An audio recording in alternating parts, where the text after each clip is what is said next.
Kamusta, Scorpio? Welcome to Like a Tarot. Ang reading natin ngayon ay ano ang kailangan malaman sa kinakaharap mong sitwasyon.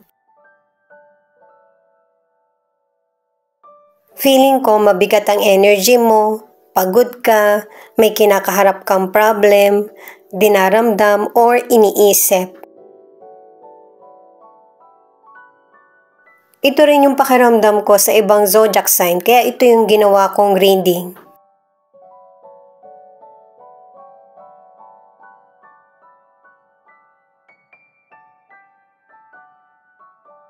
May mga Scorpio na meron ka ng iniiwan na situation o kaya natapos. Meron kasing magandang memory at sobrang special ito sa iyo, kaya hindi mo agad ito basta mabitawan. Kahit na nakakasakit ito sa damdamin mo o hindi na nakakatulong, hirap kang i-let go. Kung naka-let go ka na sa situation, nagkaroon na ng healing, itong card naman ito ang nagsasabi na meron kasing bagong paparating na mas positibo, mas bagong nagbubukas na pintuan para sa'yo, para sa opportunities, mas exciting na sitwasyon or feeling. May mga Scorpio na ito yung dinadasal mo na magkaroon ng changes or swerte sa buhay mo. Ibinibigay na sa iyo ng langit. Pero sa new chapter ng buhay mo, hindi lahat mabibitbit mo. May kailangan kang i-let go. Merong bagong pinto magbubukas, magandang chances ito, kaya maging aware ka sa situation mo. Kung hindi ito nangyayari ngayon, soon. May mga Scorpio na nakakalimot ka na sa pagdarasal, kung ano man yung relihiyon mo, pero hindi ka nakakalimutan ng langit. Kaya kung iniisip mo na walang tumutulong sa'yo sa worries mo or problems, wala kang mapagsabihan, merong nakakaalam. May mga unexpected, hindi mo inaasahan na blessing na darating sa iyo. Ito yung bottom of the deck, Six of Pentacles. Kaya pala, tinutulungan ka ng langit, may mga blessing na dumarating sa'yo kasi marunong kang magbahagi. May mga Scorpio na nag-iisip ka ng bagong pagkakakitaan, makakaisip ka na. At yung papasok sa isip mo or pinaplano mo, yun yung magbibigay sa'yo ng magandang income.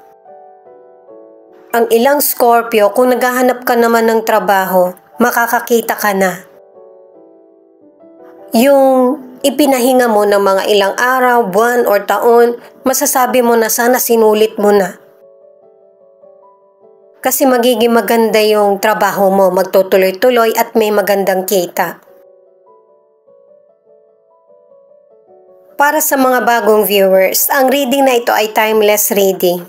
General reading na anuman ang gender mo or edad mo, guide lamang ito. Kaya kunin mo lang kung ano yung akma sa sitwasyon mo. At kung kailan mo ito napanood, yun ang start ng 1-week reading para sa iyo. Ikaw na bahala magpalit kung si person mo ito o ikaw. 8 of Cups, the Hermit, 7 of Cups. Ayan o, tingnan nyo yung card. Pareho lang din sa mystical card na meron ng parting ways.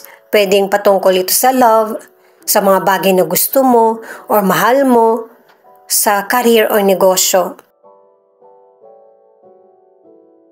Matagal mo itong pinag-isipan na i-let go yung sitwasyon or feeling.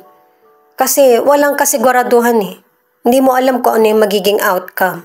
Pero maganda yung naging resulta. Marami kang magiging choices, pero base sa cards na ito, gamitin mo yung talas ng kutob mo, yung tingin mong pangmatagalan. At saka, para sa ilang Scorpio, maaalis ka sa negatibong sitwasyon. Kaya yung mas bago ang i-welcome mo sa buhay mo.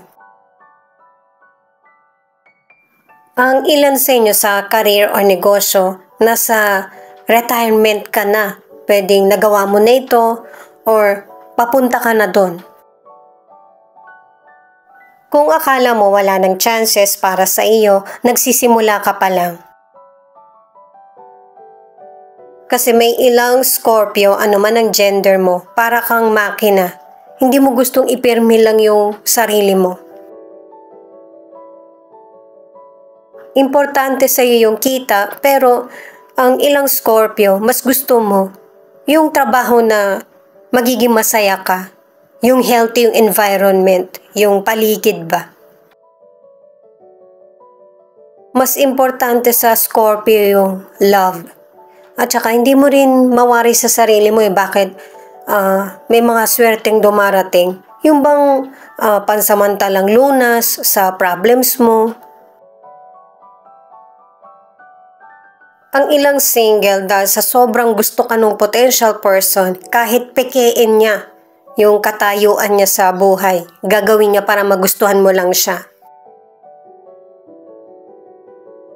Ang ilan naman sa relationship, may posibilidad na LDR ang koneksyon niyo ng person mo.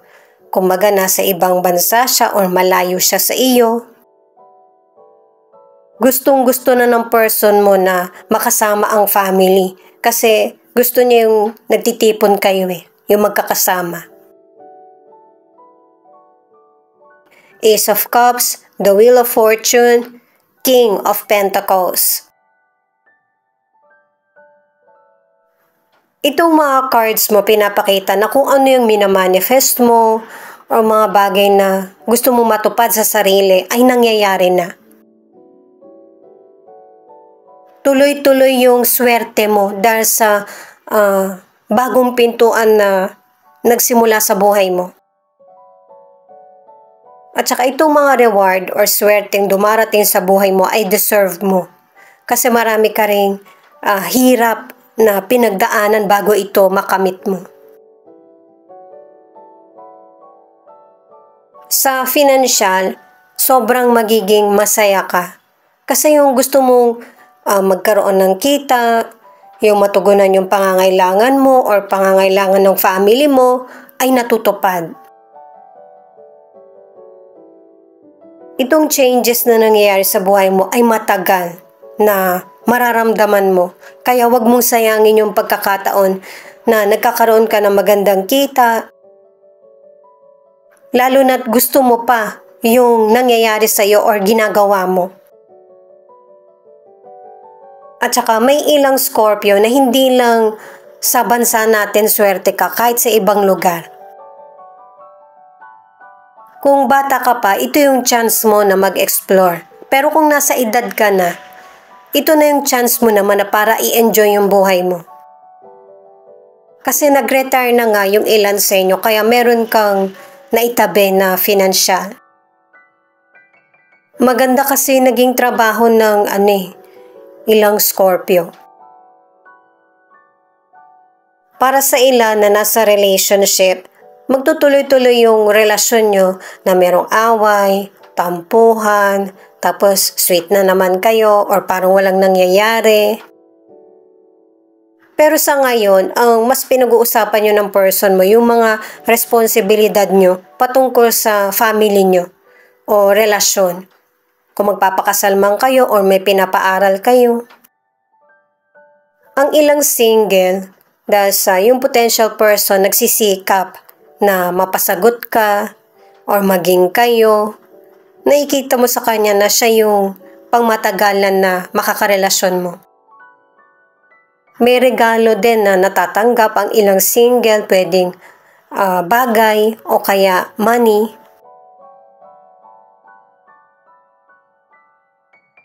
Nine of Swords, King of Cups, Two of Wands. Ano man ang gender mo, may mga Scorpio na may sitwasyon na nagpasakit ng damdamin mo. Pero yung inaakala mong hindi mo kayang harapin ang problema ay malalagpasan mo. Ang makakatulong sa'yo pwedeng family member mo, person mo, or kaibigan. At saka anuman yung nagawa mong pagkakamaling desisyon sa nakaraan, huwag mo na tong ungkatin or isipin pa. Meron ding ibang person na naloko ka, pero makakapagsimula kang muli. Posible na ang ilan sa inyo, pumunta ka ng ibang lugar or ibang bansa para makapagsimula. Marami ka ng cards na positive na kahit hanggang dito pinapakita pa rin na mas mapapabuti pa ang buhay mo, ano man ang gender mo or edad mo. Ready ka na kasi na i-take yung chances na dumarating sa iyo at ready ka na rin na mag-move on. Naka-2 cards ka na sa move on, sa umpisa at saka kahit dito pinapakita pa din. Ganun ka ka-strong na person na hindi mo inaakala. Ang ilan sa inyo sa kalusugan, meron kang iniinom na vitamins, energy drink, or gamot na nasusobrahan ka na. Ang ilan sa inyo ay stress ka, pero namamanage mo naman ito na para mapangalagaan mo pa rin yung healthy mo na pangangatawan. Healthy yung mga Scorpio, yun lang yung nasasobrahan, yun yung ingatan mo or agapan. Sa ilang single, di ba may nabanggit nga ako sa mga naunang cards na yung person ay magpapanggap. Mabubuko mo siya. Pero sa panahon na to, gusto mo na yung person. Yun nga lang, nagtatalo yung isip mo kung yung goal mo ba sa buhay ang haharapin mo or itong potential person. Kasi may ilang Scorpio na alam mo sa sarili mo na hindi niya maibibigay yung pangangailangan mo ngayon. Mataas kasi yung pangarap mo, ano man yung gender mo. Mas paiiralin mo yung maging successful ka. Pero hindi pa rin naman masama kung pagbibigyan mo yung puso mo kung yung person ay nagugustuhan mo na, lalo na't single naman siya. Para sa ilan na nasa relationship, magkakaroon kayo ng problema ng person mo, pero yung pagmamahalan nyo sa isa't isa ang mas mananaig. Ito naman yung feelings ng person mo na pwede rin ipakita kung ano yung feelings mo dahil sa connected kayo sa isa't isa. Kung may Scorpio na nagawan ka ng hindi mabuti ng kapwa mo or ng person mo, totoo yung karma. Kahit hindi mo yan hintayin, dadating yan sa kung ano yung sakto at tamang panahon na ibibigay sa iyo. At dito sa card na ito ay pinapakita na kahit nagkamali sa iyo yung person, nagustuhan mo siya mahal mo yung person. Ito yung magpapapigil sa iyo sa changes.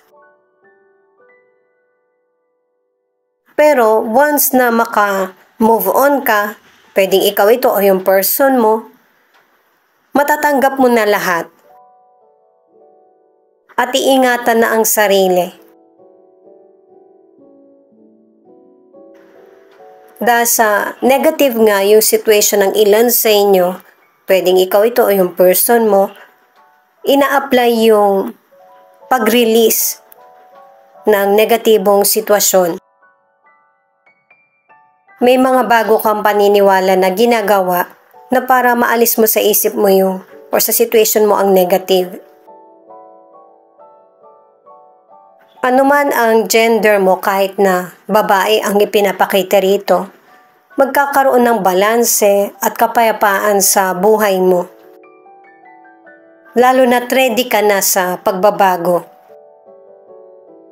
Pero syempre kung naka-move on ka na, or isa sa inyo hindi pa naka-move on ng person mo at nagbalik ito yung magiging dahilan para magkaroon ng delay or gumulo yung mga plano mo. Kung ano yung image na ipinakita sa'yo ng person mo, ganun pa rin yung ipapakita niya sa'yo na imahe. Hindi niya talaga maitatago. Kaya kung nasa negative situation ka, itong mga ipinakita ng cards, ito yung mangyayari sa'yo kung ready ka na sa acceptance, sa pagbabagong mangyayari. I-add ko lang para sa mga nasa relationship na ang ilan sa inyo, pag-uusapan nyo ng person mo kung ano yung bago nyong gagawin or ano yung nararapat sa relasyon. Kasi yung relasyon nyo puno ng pag-uusap. Kahit na may mga ayaw ka sa person mo o nagkakaroon kayo ng pagtatalo, naaayos nyo pa rin ang relasyon nyo. Aries, Libra, Cancer, Scorpio, Pisces, Capricorn, Taurus, Aquarius. Ito yung ilan sa 12 zodiac sign na nangunguna sa reading na ito. Ito nga pala yung mga letra na posibleng andito yung letra ng pangalan ng person mo or letra ng pangalan mo. Para nga pala sa ilang single, yung potential person, makikilala mo siya sa lugar kung saan ka nakatira or sa trabaho mo. Matagal ka na niyang nakita at saka matagal ka na niyang gusto. Sobrang in love siya sa iyo. G, Z, D, E, L, H, T, U, X, W.